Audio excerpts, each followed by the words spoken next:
Assalamualaikum warahmatullahi wabarakatuh. Perkenalkan, nama saya Salwa Ramadhani.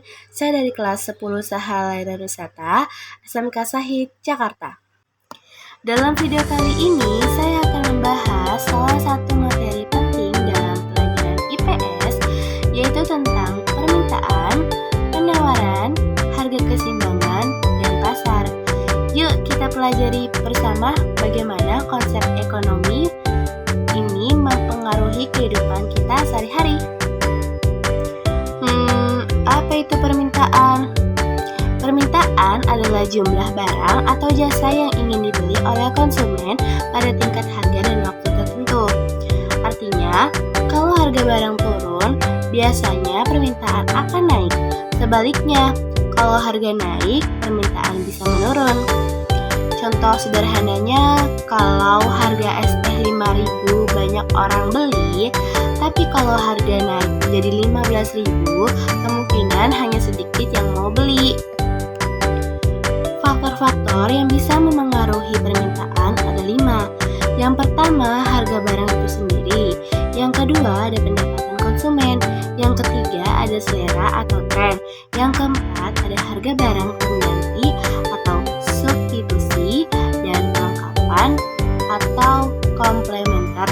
Yang kelima, ada harapan di masa depan. Nah, selanjutnya, apa itu penawaran?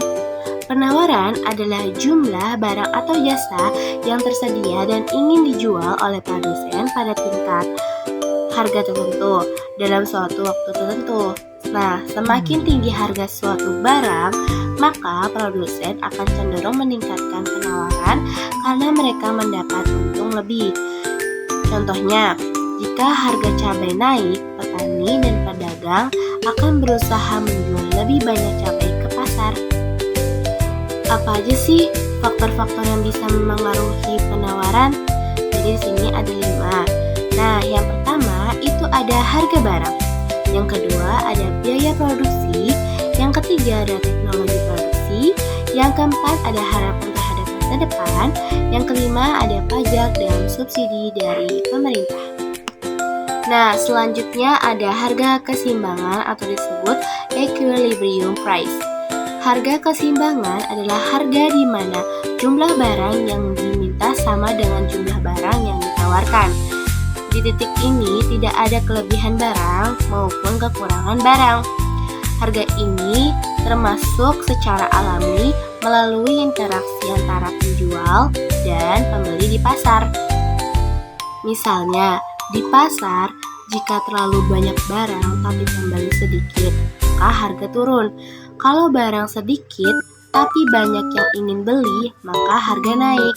Harga akan terus berubah hingga menemukan titik keseimbangan. Nah, selanjutnya ada jenis-jenis pasar. Pasar tidak hanya berarti tempat bertemu antara penjual dan pembeli. Dalam ekonomi, pasar adalah mekanisme interaksi antara permintaan dan penawaran. Berikut jenis-jenis pasar berdasarkan beberapa kategori. A. Berdasarkan wujudnya. Pasar konkret. Ada fisiknya, yaitu pasar tradisional, pasar swalayan. Ada pasar abstrak, tidak terlihat langsung, atau pasar saham, pasar online. Nah, yang B berdasarkan jenis barang. Pasar barang konsumsi bisa menjual kebutuhan sehari-hari seperti sembako, pakaian. Pasar barang produksi seperti menjual bahan baku, mesin alat, produksi. Selanjutnya ada hubungan antara permintaan, penawaran, dan pasar.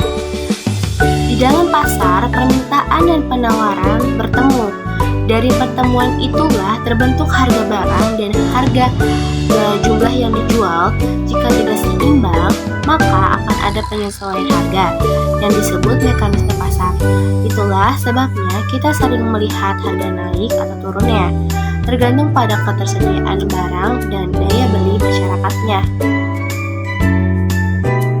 Dari pembahasan tadi, kita bisa simpulkan bahwa pertama, permintaan dan penawaran saling mempengaruhi. Kedua, harga keseimbangan terbentuk dari interaksi keduanya. Ketiga, pasar adalah tempat atau sistem untuk menemukan keduanya. Jadi setiap kali kita belanja di pasar atau belanja online, sebenarnya kita sudah terlibat dalam sistem ekonomi yang disebut pasar. Saya Salma Ramadhani dari kelas 10 Sahala dan Wisata SMK Sahid Jakarta mengajak teman-teman untuk lebih memahami dan sadar akan proses ekonomi yang terjadi di sekitar kita. Terima kasih sudah menyaksikan video ini, semoga bermanfaat. Wassalamualaikum warahmatullahi wabarakatuh. Bye-bye.